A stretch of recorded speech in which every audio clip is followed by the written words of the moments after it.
My name is Alex, and for the better part of 15 years, I've sought solace in the embrace of mountains, forests, and rivers. Why? I'm not some weekend warrior who buys the latest gear for a comfortable jaunt along well-marked paths. Discovered why? I'm the guy who studies topographical maps like ancient texts, who packs meticulously, carrying only what's essential, understanding that every ounce matters when you're miles from anything resembling civilization. I thrive on the challenge, the self-reliance, the feeling of being a tiny, insignificant speck against the grand, indifferent backdrop of nature. This time, though, the pull was different, stronger, more insistent. Life in the city had become a suffocating cacophony of noise, demands, and digital screens. A relationship had recently imploded, leaving behind the kind of wreckage that makes you question everything. My job, once a source of pride, now felt like a treadmill leading nowhere. I needed more than just a hike. I needed an immersion, a reset, so profound it might scour the grime from my spirit. I needed the Whispering Peaks wilderness. Even among seasoned backpackers, the Whispering Peaks has a reputation. It's a vast, sprawling territory of jagged mountains, dense old-growth forests, and notoriously unpredictable weather systems, tucked away in a part of the country most maps only sketchily define. Discovered why. It's not a designated national park with helpful rangers and curated viewpoints. It's largely Bureau of Land Management territory, mixed with state forest land, rugged, underfunded, and mostly ignored. There are trails, yes, remnants of old logging routes or game paths worn over centuries, but they are faint, often vanishing entirely, swallowed by undergrowth or washed out by flash floods. People do go missing there. Not frequently, perhaps, but consistently enough that locals in the nearest down on its luck towns speak of the peaks with a mixture of respect and wary superstition. Discovered why. They trade stories, hikers losing their way only yards from a trail, hunters spooked by unseen things in the deep woods. Why? Strange lights in the sky above the highest ridges. I'd always dismissed those stories as campfire hyperbole. The natural human tendency to populate the unknown with monsters. I respected the real dangers: sudden storms, hypothermia, injury, disorientation, bears. Those were tangible threats, manageable with preparation and caution. The whispers of something else, something unnatural lurking in the deep woods. That was just folklore, wasn't it? Fueled by isolation and the tricks light and shadow play in dense forest. Still, the name itself, Whispering Peaks, always sent a faint, involuntary shiver down my spine. My plan was ambitious. A 10-day loop, traversing a seldom used route that would take me deep into the heart of the wilderness, far from even the memory of marked trails.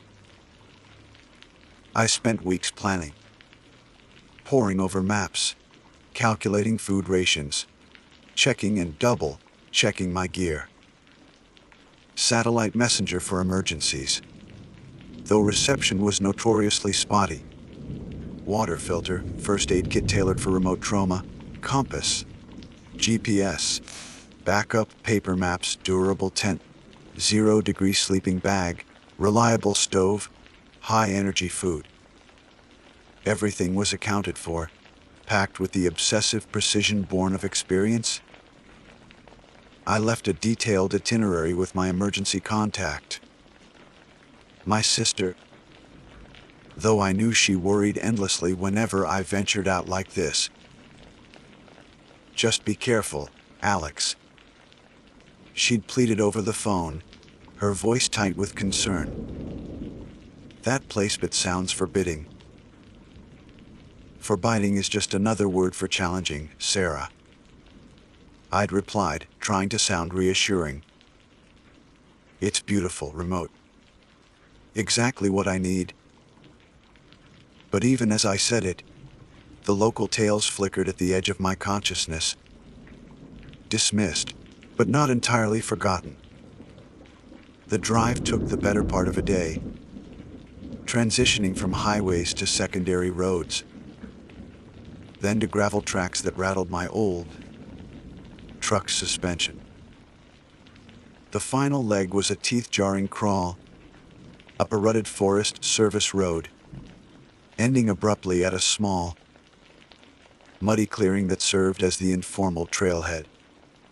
There were no signs, no information boards, just a barely discernible path disappearing into the dense wall of trees. Another vehicle, a beat-up pickup older than mine, was parked haphazardly near the tree line, coated in a thick layer of dust and pine needles. Looked like it had been there a while. Before shouldering my pack, I took a moment, breathing in the cool, pine-scented air. The silence was immediate, profound. Not the dead silence of a soundproof room, but the living silence of the wilderness, underscored by the buzzings of insects, the distant chatter of a creek, and the sigh of wind through the high branches. It felt like stepping across a threshold into another world. The weight of the pack settled familiarly on my shoulders, a comforting burden. This was where I belonged. The first day was exhilarating. The initial path, faint as it was, led me upwards through thick stands of Douglas fir and cedar. The forest floor spongy with centuries of shed needles. Sunlight dappled through the canopy, painting shifting patterns on the ferns and moss-covered logs. I saw deer grazing peacefully in a small meadow, their coats the color of dried leaves, and heard the drumming of a woodpecker high overhead. The air grew cooler as I gained elevation, the scent of damp earth mingling with the resinous perfume of the pines. I felt the city's tension begin to unspool, replaced by the simple rhythm of walking, breathing, observing. By late afternoon, I reached the crest of the first ridge. The view was staggering. Rank upon rank of peak stretched towards the horizon, their slopes cloaked in unbroken forest, their summits jagged and gray against the deepening blue sky. Valleys plunged into shadow, hinting at hidden creeks and unseen depths. There wasn't a single sign of human civilization in sight, no roads, no buildings, no smoke. Just wild, untamed land rolling away in every direction. The scale of it was humbling, bordering on intimidating. I checked my map and GPS, confirming my location. I was on track, moving deeper into the heart of the Whispering Peaks. I made camp that evening beside a small, clear stream, the water tumbling musically over smooth stones. Setting up the tent, filtering water, preparing a simple hot meal, the familiar rituals were grounding. As dusk bled into night, the temperature dropped sharply. I layered up, sipping hot tea, watching the first stars prick the twilight sky. The sounds of the forest changed. The daytime birdsong gave way to the chirping of crickets, the occasional hoot of an owl, and rustlings in the undergrowth that could have been anything: a raccoon, a deer, a field mouse. Standard night noises. Yet, as darkness fully enveloped the small clearing, a subtle shift occurred.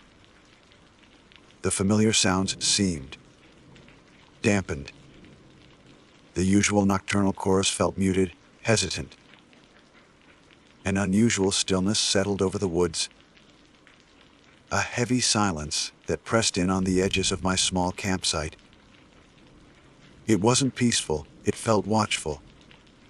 I scanned the surrounding trees, the beam of my headlamp cutting sharp tunnels through the blackness, revealing only tangled branches and impenetrable shadows. Probably just my imagination, I told myself, fueled by the isolation and the inherent eeriness of being alone in such a vast wilderness. Still, I double-checked that my bear spray and knife were easily accessible inside the tent before zipping myself in. Sleep came fitfully. I drifted in and out, caught in that strange state between waking and dreaming, where every small sound outside the thin nylon walls seemed magnified. A snapping twig sounded like a cracking bone.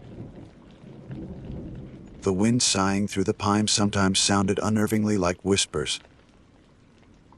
Indistinct, sibilant murmurs just at the edge of hearing.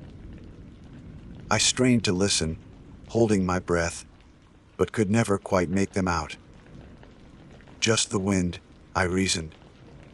The place is called the Whispering Peaks for a reason. Probably the way air currents move through the high passes and dense forests. A natural phenomenon. But the explanation felt thin, unsatisfying, in the deep, consuming darkness. The second day dawned bright and clear, chasing away the lingering unease of the night. The forest seemed normal again, alive with birdsong and the scampering of squirrels. I broke camp efficiently, shouldered my pack, and continued my trek, following the contour of the ridge before descending into a narrow, shadowed valley. The going was tougher here. The faint trail I'd been following petered out completely, forcing me to rely solely on map and compass, pushing through dense thickets of rhododendron and navigating around fallen giants draped in moss. It was slow, tiring work. By midday, the sky had clouded over, casting the forest in a flat, gray light that seemed to leach the color from everything. A damp chill seeped into the air. It was during a brief stop to check my bearings and refill my water bottle from a sluggish, tannin-stained creek that I found the first truly unsettling thing. Not tracks, not strange carvings, nothing overtly sinister. It was a cairn, a small stack of stones, maybe 5 rocks high, perched precariously on a mossy boulder right beside the creek. Cairns aren't unusual. In the backcountry, hikers often build them to mark trails or junctions. But this one was wrong. Firstly, there was no trail here, not even the ghost of one. I was deep off route, bushwhacking through terrain few people would ever willingly traverse. Secondly, the placement was bizarrer. It wasn't marking anything, not a viewpoint, not a water source, which was obvious anyway, not a change in direction. It was just there, arbitrarily placed on a random boulder in the middle of nowhere. But the most unsettling thing was the top stone. Unlike the rough, moss-speckled creek stones beneath it, the top stone was smooth, perfectly round, and almost white, like quartz. It stood out starkly against the muted greens and browns of the forest floor. It looked deliberately placed, an offering or a marker of significance, but its meaning was utterly opaque. I circled the boulder, looking for other signs, footprints, anything. Nothing. The leaf litter and moss around the base were undisturbed. It felt old, yet the white stone gleamed as if recently polished. A prickle of unease, stronger than the previous night, crawled up my spine. Who had built this, here? And why? It felt less like a helpful trail marker, and more like a silent, watching eye. I lingered for only a moment, the oppressive silence of the valley floor pressing in again. The sound of the creek seemed distant, muffled. We soon discovered why. I quickly screwed the cap back on my water bottle, took one last look at the strange white stone atop its crude pedestal, and pushed on, eager to put distance between myself and that oddly placed cairn. The feeling of being watched, subtle yet persistent, returned. I found myself glancing over my shoulder more often, scanning the dense trees on either side of my path, listening intently for any sound that didn't belong. The wilderness, which only yesterday had felt like a sanctuary, was beginning to feel like something else entirely. Something vast, ancient, and not entirely welcoming. And I was heading deeper into its heart. The whispers, I suspected, were only just beginning, pushing away from the creek. And the unsettling cairn felt like breaking through a thick, invisible membrane. The air seemed lighter, the oppressive silence receding slightly as I forced myself back into the rhythm of hiking, focusing on the immediate tasks, navigating the tangled undergrowth, checking my compass bearing, watching my footing on the slick, moss-covered rocks. But the image of that smooth, white stone perched atop the rougher, gray ones was burned into my mind. It was a deliberate anomaly, a discordant note in the symphony of the wilderness, and it refused to be ignored. I tried rationalizing. Maybe it was some obscure survey marker left by crews decades ago. Unlikely, given its primitive construction and the lack of any other survey signs. Maybe another hiker, someone with a peculiar sense of artistry or humor, had built it. Possible but improbable this deep off trail. Who would carry a perfectly smooth, distinct white stone miles into the backcountry just to place it randomly on a boulder? The effort involved seemed disproportionate to any conceivable purpose. Now, the simplest explanation that it was just a weird coincidence, natural erosion, or a trick of the light felt increasingly flimsy. It felt intentional. And that feeling, more than the object itself, was deeply unnerving. The gray, overcast sky persisted throughout the afternoon, lending a monotonous, drained quality to the landscape. The vibrant greens of the forest seemed muted, the shadows deeper and more uniform. Mist began to gather in the lower elevations and clung to the higher branches of the ancient firs, swirling and dissipating like breath on the cold air. It wasn't thick enough to impede visibility significantly, but it added another layer of sensory confusion, muffling sounds and blurring distant shapes.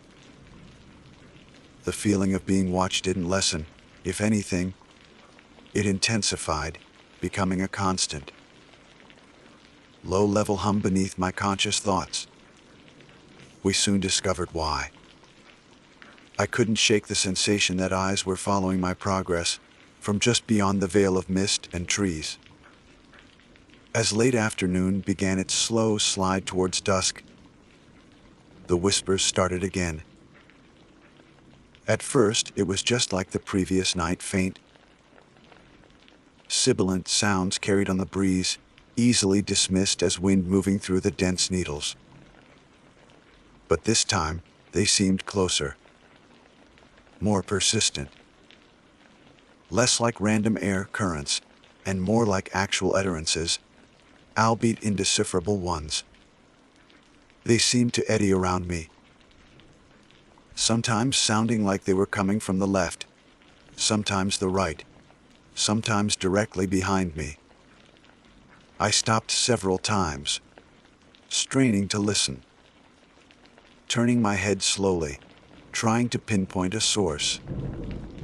There was nothing. Just the drip of moisture from the leaves, the sigh of the wind, and that insidious, almost language rustling just at the edge of hearing. It wasn't menacing, not yet. It was simply there. A pervasive, atmospheric presence that was beginning to fray my nerves. Was I becoming overly suggestible? Was the isolation combined with the strange cairn starting to play tricks on my mind? I clung to that possibility, the explanation rooted in psychology rather than the supernatural. Fatigue and solitude could do strange things to perception. I told myself to focus, to remain objective, to trust my senses, but question my interpretations. I decided to make camp earlier than planned, finding a relatively flat spot, sheltered by a thick cluster of young hemlocks. The mist was thickening now, reducing visibility to perhaps 50 yards. Setting up the tent felt urgent, the simple act of creating a small, defined space a comfort against the encroaching gray ambiguity of the woods. I went through my evening rituals with mechanical efficiency, filtering water from a nearby seep, setting up my stove, preparing my dehydrated meal. But my focus kept drifting. My ears strained against the silence, listening for the whispers. My eyes scanned the perimeter of my small campsite, peering into the swirling mist, searching for movement. It was while scouting for a good branch to hang my food bag, a standard precaution against bears and smaller critters, that I found the second one. About 30 yards from my tent site, half hidden by ferns, was another boulder, and perched on top of it was another cairn, identical to the first one. 5 rough creek stones, stacked crudely, and capped with the same smooth, unnervingly white, round stone. My blood ran cold. Seeing one could be dismissed as an oddity. Seeing 2, miles apart, identical in their strange construction and illogical placement. That wasn't coincidence. That was a pattern. That was deliberate action. Someone, or something, was building these things. And the thought that they might have built this one today, perhaps even while I was nearby, was terrifying. I backed away slowly, my heart pounding against my ribs. All attempts at rationalization crumbled. This wasn't a survey marker. This wasn't a random hiker's quirk. This was something else. Something methodical. Something that moved through this wilderness unseen, leaving these bizarre markers in its wake. Why? Were they territorial signs? Warnings? Symbols I couldn't comprehend? The woods suddenly felt infinitely more hostile. The mist wasn't just atmospheric. It felt like a shroud, hiding unknown intentions. The whispers on the wind no longer sounded like a natural phenomenon. They sounded like the voiceless communication of whatever beings were responsible for these cairns. I abandoned the search for a food, hanging branch, deciding abruptly that keeping the food sealed inside my tent, despite the minor risk of attracting animals, felt safer than venturing further from my small circle of relative security. The greater threat, I now felt with chilling certainty, wasn't four-legged. Night fell quickly, the mist pressing in, turning my campsite into a tiny island in a sea of gray obscurity. I ate my meal huddled inside the tent, the thin nylon walls feeling woefully inadequate. Sleep was out of the question. Every nerve ending felt hypersensitive. I sat in the dark, clutching my knife, my headlamp switched off to preserve battery and avoid advertising my exact location. The whispers were almost constant now. They rose and fell with the breeze, sometimes fading to near silence, sometimes swelling into a chorus of sibilant, overlapping murmurs that seemed to brush against the very fabric of the tent. It was impossible to make out words, yet the feeling behind them was becoming clearer, a sense of ancientness, of indifference, perhaps even of faint amusement. It was the sound of something profoundly non-human. Then came other sounds. Around midnight, I heard a distinct snap of a twig, just beyond the ring of hemlock sheltering my tent. Not the sound of a large animal breaking brush, like a deer or bear crashing through. This was a single, sharp crack, like something heavy stepping carefully. I froze, straining my ears. Silence returned, thick and absolute. Minutes passed. Then, from a different direction, another snap, followed by a soft, dragging sound, like something being pulled lightly across the forest floor. My breath hitched. Was something circling me? Hunting. The sounds were stealthy, deliberate. Too quiet for a bear, too methodical for a cougar, which would likely rely on ambush rather than slow circling. I gripped the knife tighter, my knuckles white. Should I turn on my headlamp? Shout? Make noise to scare it away? Or would that just confirm my location, provoke an attack? I stayed silent, paralyzed by indecision and fear, listening to the occasional unnervingly quiet sounds that suggested movement just beyond the limited range of my hearing. At one point, maybe an hour later, there was a faint, brief flash of light far off through the trees and mist. Not lightning, there was no thunder, no storm. Just a single, momentary pulse of pale, greenish illumination, visible for a split second before vanishing. It was in the direction I was heading, deeper into the peaks. What was that? Other campers. Highly unlikely, this far in, especially off-trail. A reflection. Off what? My mind grasped for logical explanations and found none. The rest of the night was a torment of suspense. The quiet sounds of movement eventually faded, but the whispers persisted, a constant, unsettling backdrop. Sleep never came.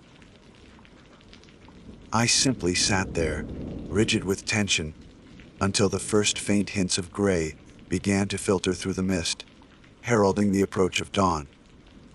As the light grew, slowly pushing back the oppressive darkness, the whispers seemed to recede, fading with the night. The mist remained thick, but visibility improved slightly. Exhausted, sleep-deprived, and running on pure adrenaline, I cautiously unzipped the tent fly and peered out.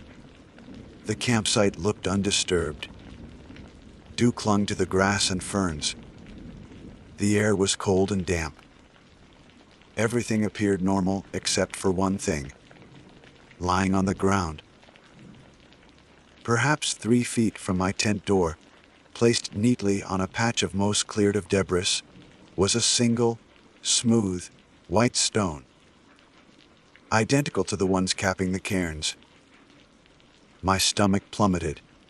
It hadn't been my imagination. Something had been outside my tent last night, close enough to leave this. It wasn't an accident, it was placed there deliberately. A calling card, a warning, a threat. All my experience. Why? All my confidence in navigating the wilderness felt suddenly worthless.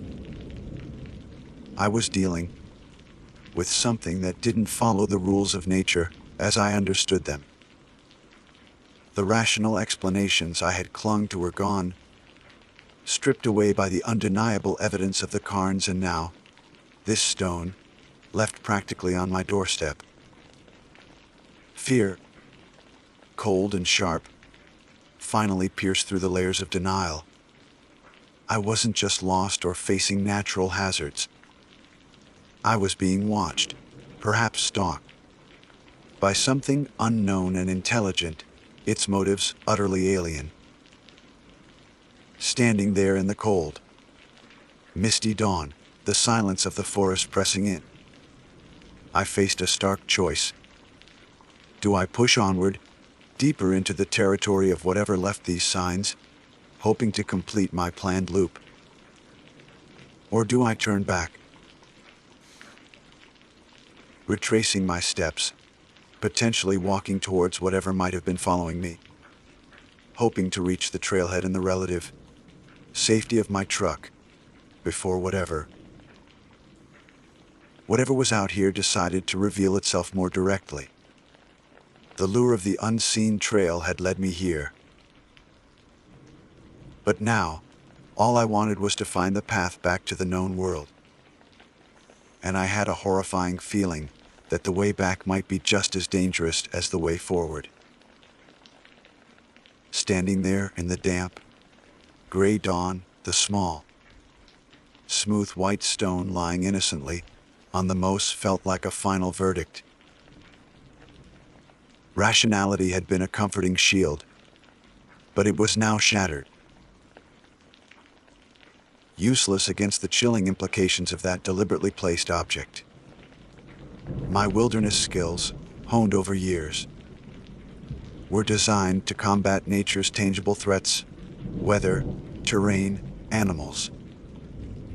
They offered no defense against something intelligent, unseen, and operating by rules I couldn't begin to fathom. The Whisperant Peaks weren't just remote, they felt fundamentally other. The choice wasn't really a choice at all. Continuing the loop, pushing deeper into this territory, felt like suicide. My only hope, however slim, lay in retreat. Discovered why. Backtracking the way I came was fraught with its own terror. Passing the sites of the cairns again. Soon discovered why. Potentially walking towards whatever had circled my tent last night, but it was the known route. The fastest way back towards the trailhead and the rusting sanctuary of my truck. Every instinct screamed at me to get out. Panic threatened to overwhelm me. A cold tide rising in my chest. I fought it down, forcing myself into action. Survival depended on keeping my head, even now. Sleep-deprived adrenaline provided a shaky fuel. I broke camp with frantic speed, stuffing the tent and sleeping bag into their sacks, with none of my usual care. Gear was crammed haphazardly into my pack. I didn't bother with breakfast, the thought of food was nauseating. I just needed to move.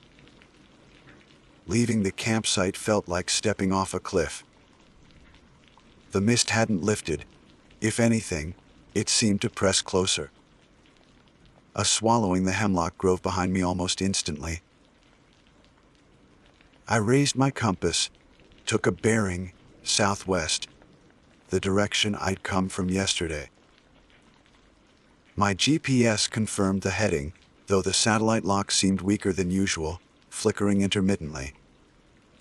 Nerves, I told myself. Focus on the compass.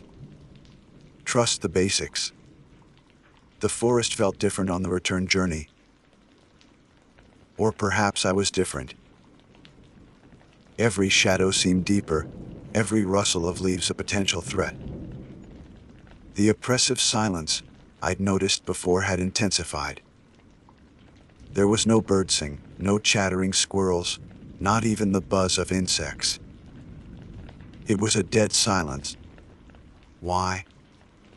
Heavy and watchful, broken only by the crunch of my own boots on the forest floor and the ragged sound of my breathing. It felt like the woods themselves were holding their breath. Navigating felt harder than it should have. Landmarks I thought I recognized from the previous day looked subtly wrong, shifted slightly. The creek where I'd seen the first cairn seemed further away than my memory placed it. Was it the mist playing tricks? Or was my exhaustion and fear muddling my sense of direction?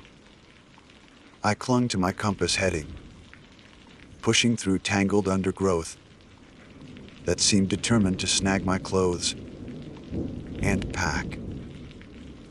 When I finally reached the spot where the second cairn had stood, near where I'd camped, my heart lurched.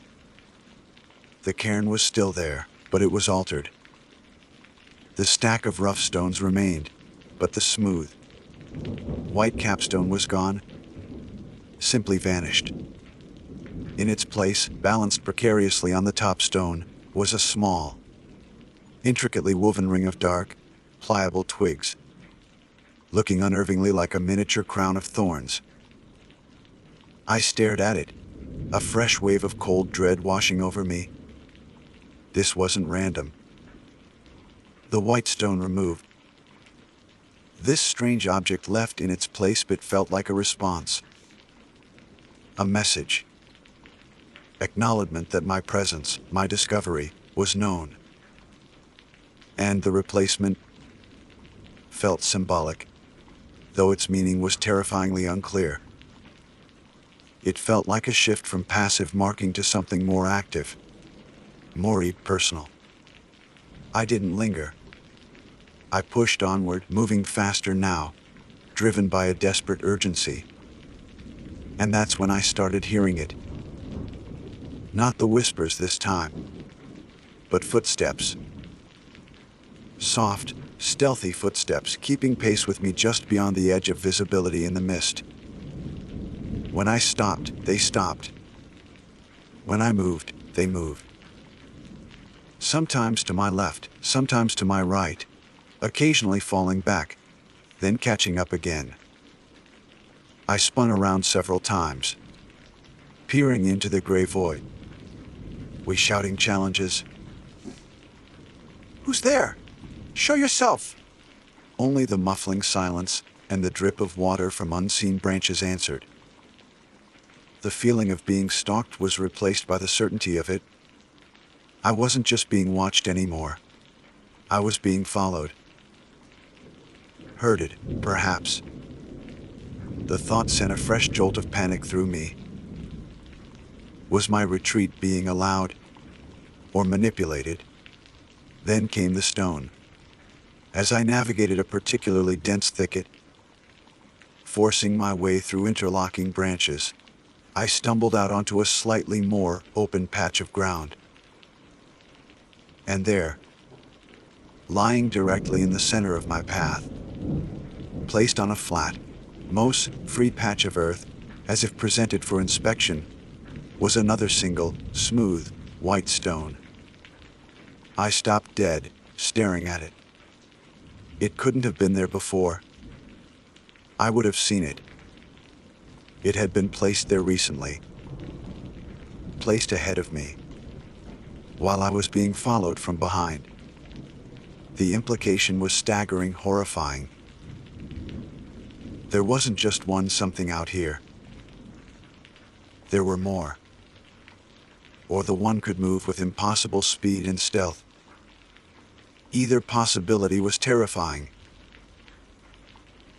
They weren't just following, they were anticipating my movements, boxing me in, playing some kind of incomprehensible game.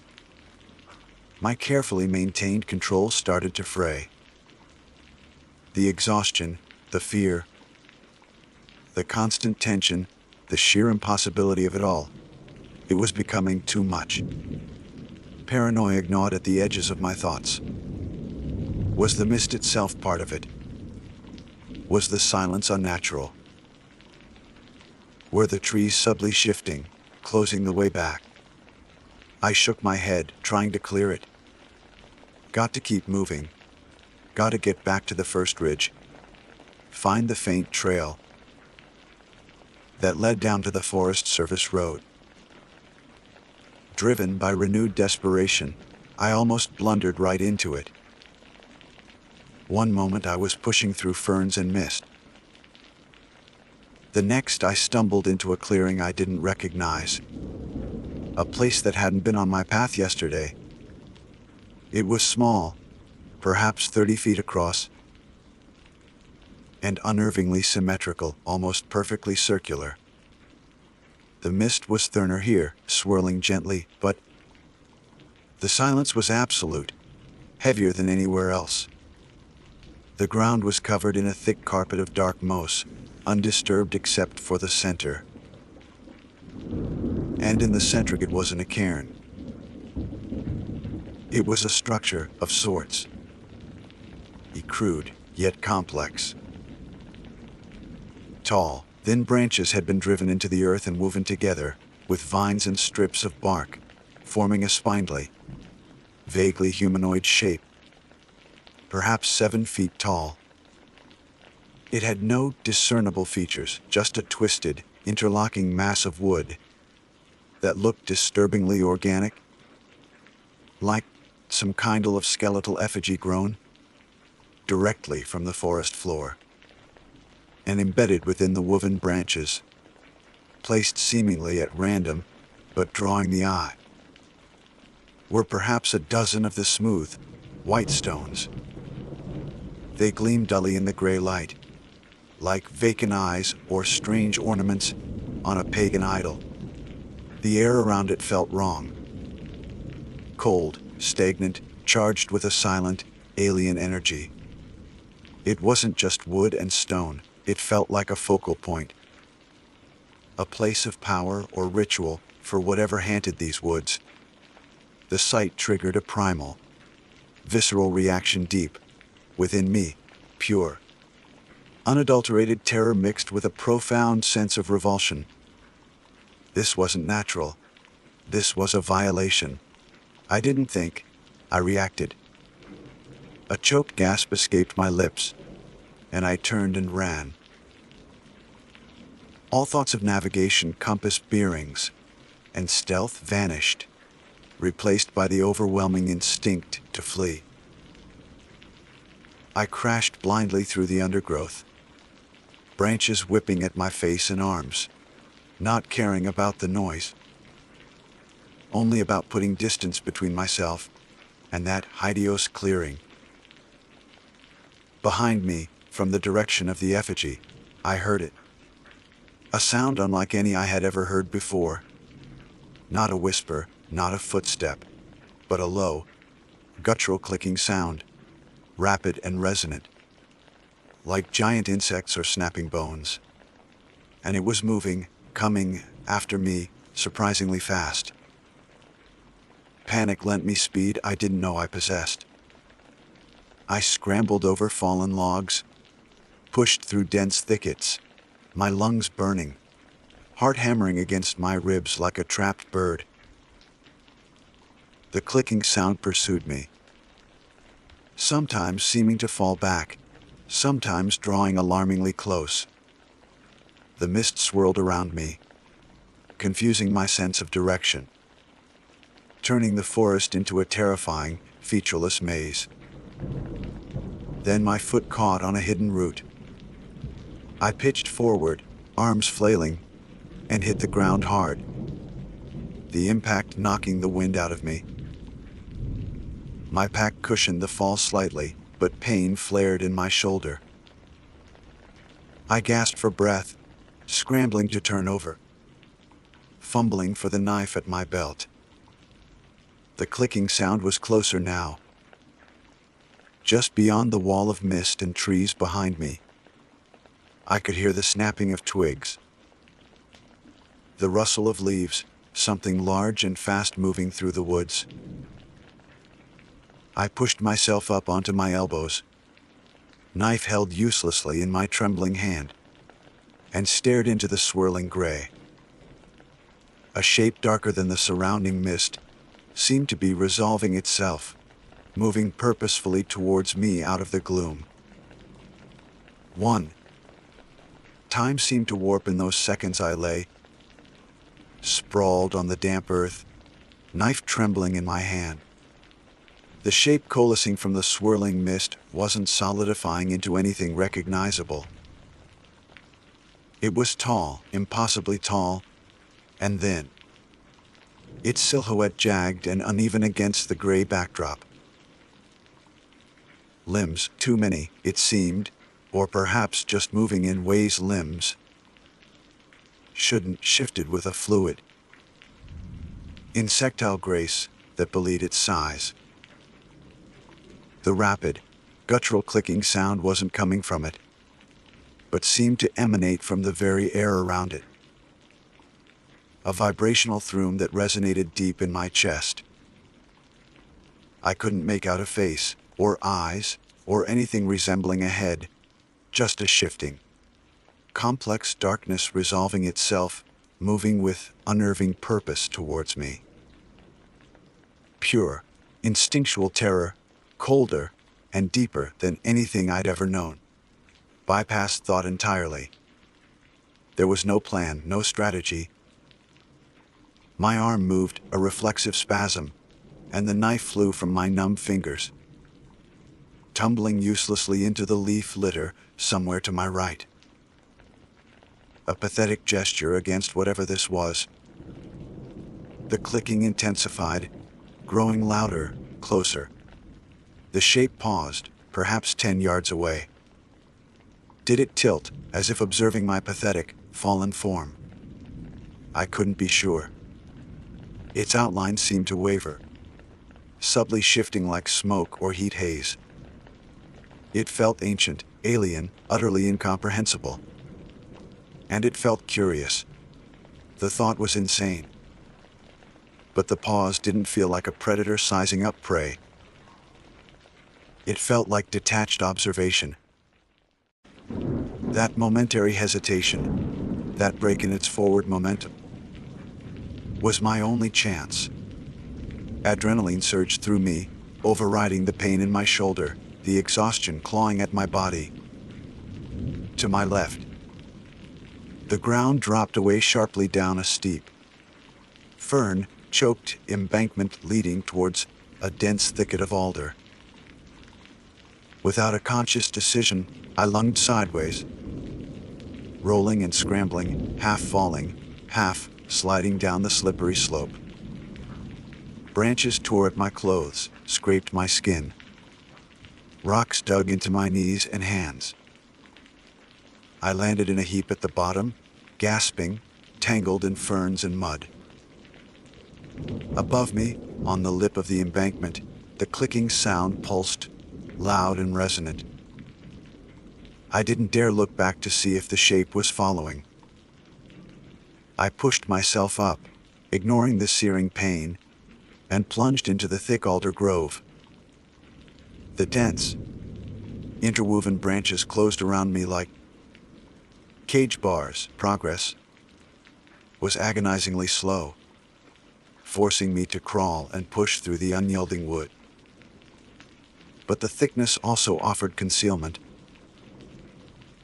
Behind me, the clicking sound seemed to falter, growing slightly more distant. Did the dense thicket deter it? Or had it simply lost interest? The idea that this whole pursuit might have been a game, a moment of amusement for something utterly inhuman, was almost more terrifying than the thought of being hunted for food or malice. I didn't stop.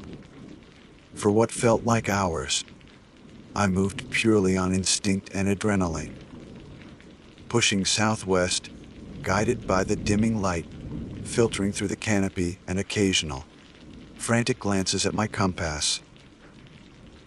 The clicking faded entirely, replaced once more by the heavy, watchful silence of the whispering peaks. But the silence offered no comfort now. It felt pregnant, charged with the memory of what I'd seen, what I'd heard. Every shadow held a potential threat.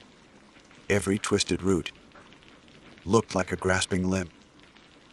A pain radiated from my shoulder, my knee throbbed, and cuts stung on my face and hands. Exhaustion was a physical weight, dragging me down. My mind felt fractured, jumping between raw fear, disbelief, and a strange, detached numbness. At some point, the mist began to thin, finally breaking apart as the afternoon wore on. Patches of weak, late-day sunlight filtered through the trees, but they brought little warmth and no cheer.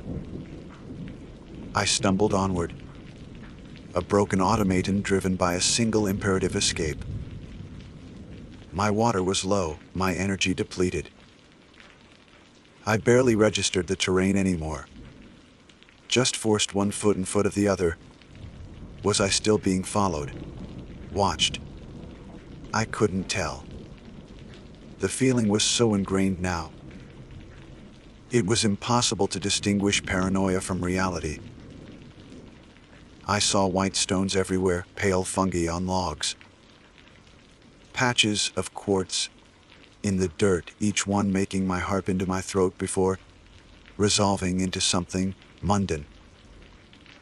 Then, through the trees, I saw it. A flash of unnatural color. Faded, peeling paint, metal, my truck. I broke through the final line of trees and stumbled into the muddy clearing that served as the trailhead. It felt like stepping onto another planet. The sight of my old, beat-up truck, solid and real under the weak afternoon sun, was the most beautiful thing I had ever seen. Tears welled in my eyes, tears of relief, terror and sheer, gut-wrenching exhaustion. I half ran, half limped towards it, fumbling in my pocket for the keys. My hands were shaking so violently I could barely fit the key into the lock. The door clicked open, and I practically fell inside, slamming it shut and mashing the lock button. I sat there for a long moment, gasping for air. The smell of stale coffee and old upholstery, almost overwhelming comfort. My gaze fell on the other truck, the old pickup, still parked haphazardly near the trees. It looked even more derelict now, covered in a thicker layer of pine needles and dirt. A fine network of spiderwebs stretched from its wing mirror to a nearby sapling. How long had it really been here? Days? Weeks? Longer? Whose desperate journey into the whispering peaks had ended before it even began, or perhaps ended out there, in the silence and the mist. The thought sent a fresh chill down my spine. I jammed my key into the ignition. The engine turned over reluctantly, coughed, then finally roared to life. The sound felt like an impetus against the pervasive silence I'd endured. Without looking back, I threw the truck into reverse, spun it around in the mud. and gunned the engine, tires spitting gravel as I sped away down the rutted Forest Service road. The drive back was a blur. I gripped the steering wheel, knuckles white, checking the rearview mirror every few seconds. The dense forest pressing close to the road felt menacing, claustrophobic. Every shadow seemed to hold movement. Did I see a tall, thin shape flicker between the trees just as I rounded a bend? Or was it just my traumatized mind playing tricks? Even as I reached paved roads, then the highway, the feeling of being watched didn't entirely fade. It was less immediate, less terrifying, but a cold presence in the back of my mind. The noise of traffic, the lights of towns, it all felt distant, unreal, like a movie playing on a screen. Part of me was still back there, in the misty, silent woods, listening to the whispers and the clicking. It's been 6 months since I stumbled out of the Whispering Peaks wilderness. The physical scars have faded. My shoulder healed, the cuts closed over. But the other scars, the ones on the inside, remain. I left my job. I moved away from the city, but not towards nature.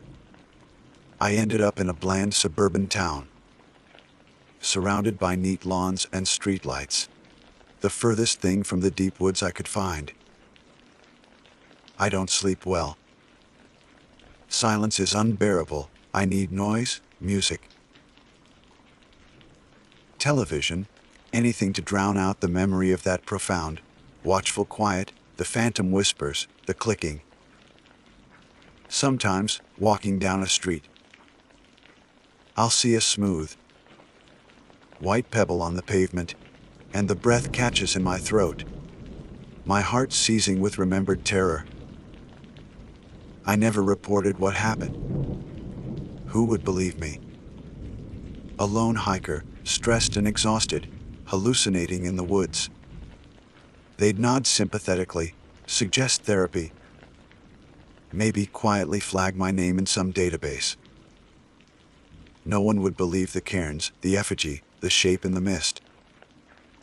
No one could believe it. But I know what I saw. I know what I heard. The wilderness doesn't just hold bears and storms.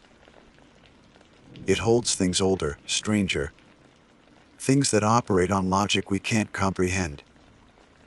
The Whispering Peaks has its secrets, its guardians or inhabitants, and they don't welcome intrusion. I was lucky. I intruded. I saw things I shouldn't have. And somehow, I was allowed to leave.